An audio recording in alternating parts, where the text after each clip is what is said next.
এটা কোন দেশে বাস করি বলেন? আমরা সেই ফ্যামিলি, আমরা নিরাপত্তা নেই, আমাদের জানের নিরাপত্তা নাই।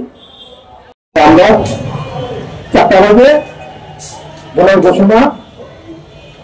ঘোষণা দেবো, আপনারা চলে যান। আমরা বলছি স্যার এই সন্ধ্যা আমরা মানি না, এই মোলা ঝোলানো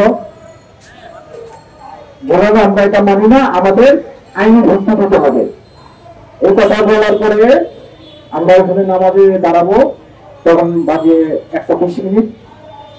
পূর্ত কমিশনার এই কথাটা বলে চলে গেলে আমি স্যার পূর্ত কমিশনার আইসা বলতেছে আপনারা এখন এখান থেকে চলে যান, 5 মিনিট সময় দিলাম।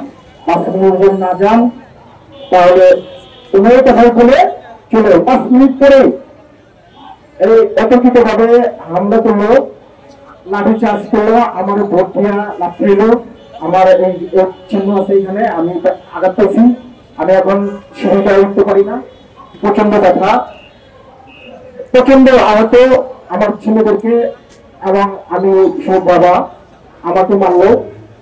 তারপরে ওখান থেকে চলে আসলাম, আসার পরে আবার আরেকটু সাংবাদিকরা আমাদেরকে বললো, আমি তা ব্যাখ্যা করলাম।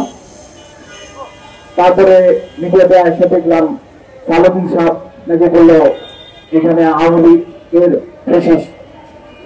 আরে স্যার, আপনি তো আওয়ামী লীগের ফ্যাসিস্ট, আপনি 8 বছর তো আওয়ামী লীগের ফ্যাসিস্টের কাজ করছেন দিল্লিতে বসে, তা এখনো তো ওই একই কাজ করতেছেন আপনি। আর আমরা শহীদ পরিবার, আহত যারা জুলাই যোদ্ধা, এদেরকে আওয়ামী লীগের ফ্যাসিস্ট বলেন, তাহলে আমরা যাবো না কোথায়? কোন দেশে বাস করি? আমাদের দাবি উনি যাতে এই কথাটা উত্তর করে নেয়, এবং মন্ত্রী কমিশনার স্যার আমাদের এইভাবে আক্রমণ করলো, তার নিন্দা প্রতিবাদ জানাই। ওনারা মামলা গুলিগুলো টিয়ারশেল হামলা করছে আমাদের উপরে, আরো আমাদের উপরে মামলা দেয়। এটা কোন দেশে বাস করি বলেন?